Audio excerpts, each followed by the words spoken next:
Hi, welcome to Cormac Talks. Today we're talking time management.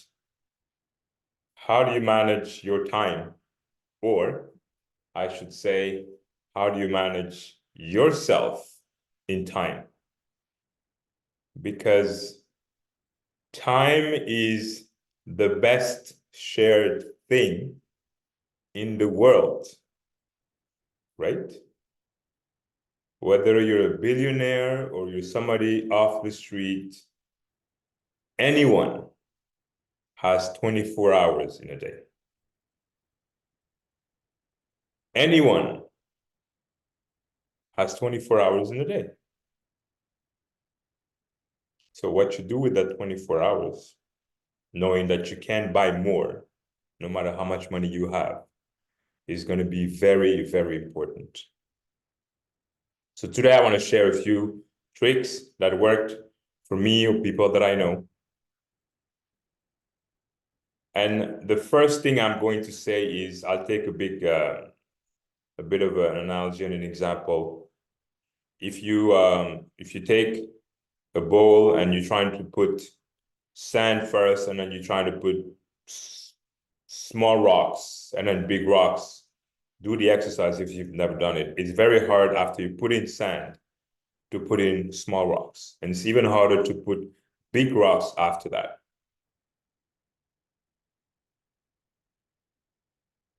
Your big rocks are your priorities. Smaller rocks are the smaller priorities, and then the sand is little things that are less priority. So if you do it the other way around, take the same bowl, put the big rocks first, you won't have any trouble doing that because there's nothing in it. That's your priority. And then you put in the smaller rocks and you see they'll trickle in where there's space between the big rocks. And you won't have any difficulty doing that either. And then finally, you just pour in the sand and the sand will just go fill all the gaps. That's how you should manage your time. Your big rocks are your priorities during the day. Identify during your day what are the periods of time where you are the most productive. Most people would say, oh, it's in the morning for me. It's not the same for everyone, but you know what are the periods where you're the most productive. Identify them. Isolate yourself during those periods of time and do the tasks that need the most concentration, the most focus, the most difficult tasks that you want to get. You want them to just be done so you can move on to other things. The difficult tasks, do them at that time. And don't allow yourself to be disturbed. Like go in a closed room, just isolate yourself. And you see, you would be very, very productive doing those things at that time. Because you could spend 2 hours doing a task that's very important during that time because you were in the conditions, the time for you to be that productive. You isolate yourself from people coming in, you turn off your phone, and you'll spend 2 hours to do a task that if you do at any other time during the day, it's going to take you 2, 3, 4 times as much time. And you might not even have the same results in terms of quality.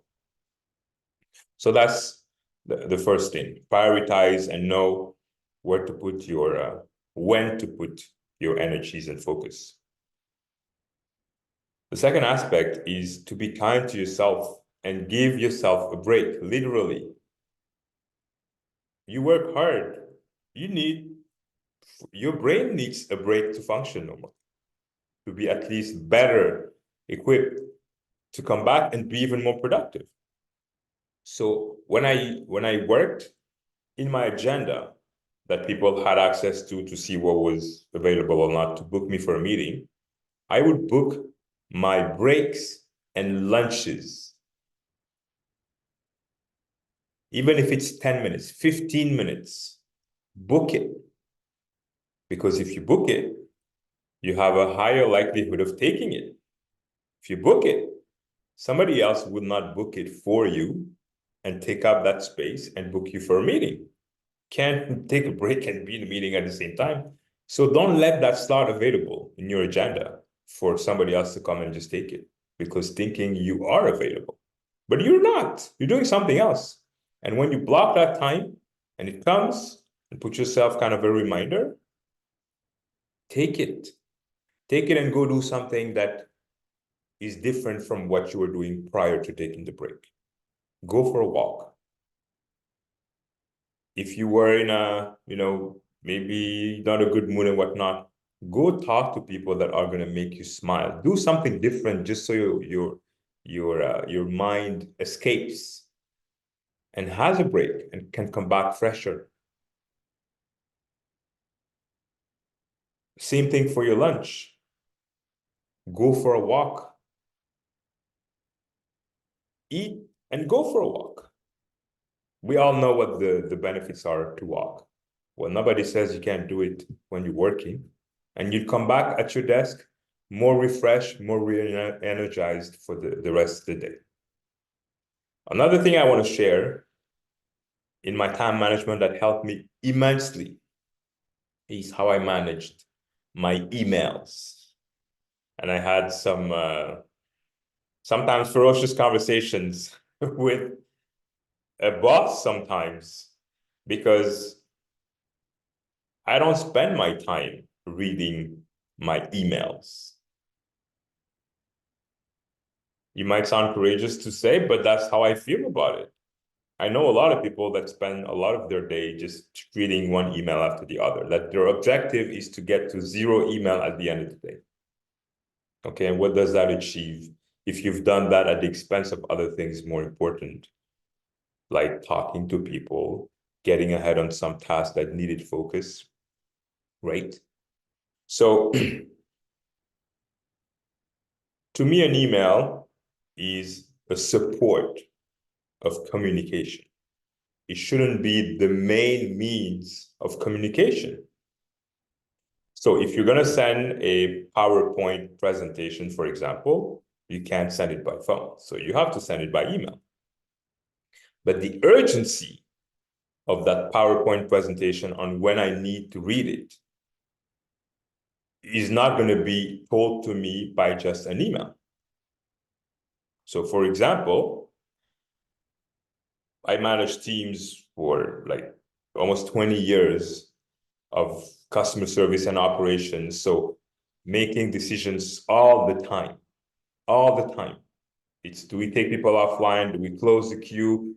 So, and I happen to also have big teams, sometimes 30 people, that would send me reports on this and what they do. And every hour they would send me an email because there was something they needed to do in operations. And I would easily have more than 200 emails at the end of today, per day. I just could not. And I tried before, just, be up to date with my emails. No, it didn't work. So I changed. I said there's specific periods of time where I would read my email during the day. I read my email when I come in the morning. I take 10, 15 minutes to sort, and I don't read everything. Sort through the most important, single out your boss and whatever you think is more important. You read emails.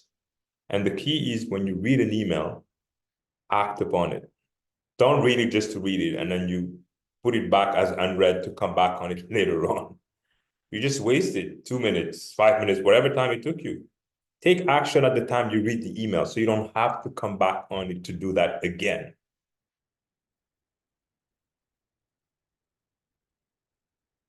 In the morning, before lunch, around mid-afternoon, 2:30, 3 o'clock, and at the end of my day. Those are the 4 times I would read my emails. If you sent me something in between that was urgent, well, I wouldn't be able to read it because I would just not look at my emails. And I would ask people that would send me something that's urgent, let's say that needed an action within the next 30 minutes of you sending it to me. Well, give me a call. Come see me live. Give me a dynamic way of knowing that there is something important waiting for me in my inbox. Because an email is not a dynamic way, it's a passive way, right? And you can even help and tell people that write to you. Okay, fine. And if your email is important and I'm in my period that I'm reading my emails, help me in the title. Put urgent or action required. attract my attention that this is important. I would organize my Outlook that if I'm CC'd in an email, if I am CC'd, copied in an email, it would go in a different folder.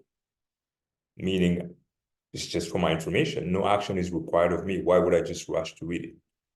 So help me prioritize. If I'm in the to field, meaning it's destined to me primarily, okay, then I'll read it when I get to my period of emails. But what's the action? Put the action clearer. I don't want to have to read through 10 lines, sometimes 25, to know at the bottom that this is what I need to do.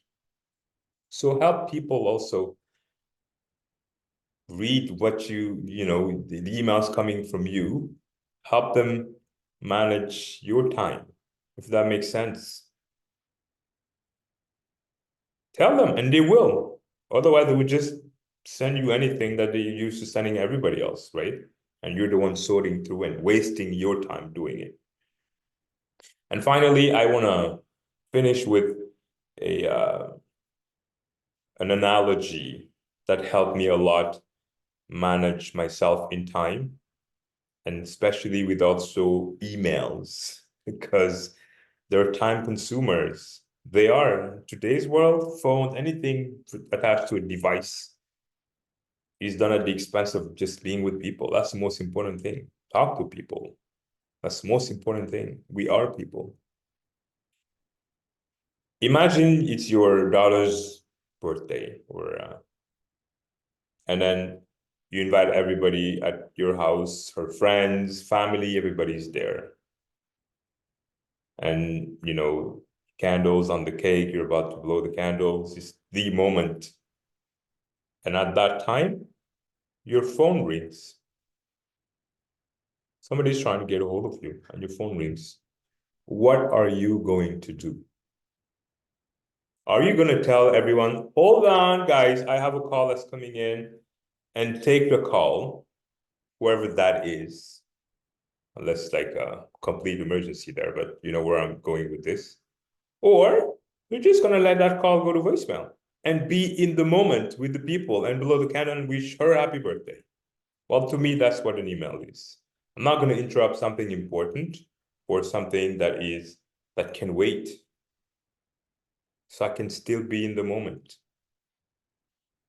That's my time management, or managing myself in time. That's what has worked for me. I hope this can help you and can work for you. Let me know if you liked it.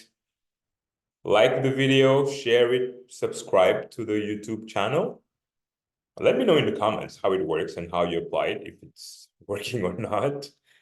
And let me know if there's other subject that I am qualified in, and I can share experience that I've had in the past or know people that have gone through. If it can help you, well, we'll just add it to the list of subjects. So thank you for your time, no pun intended, and I'll see you in the next video.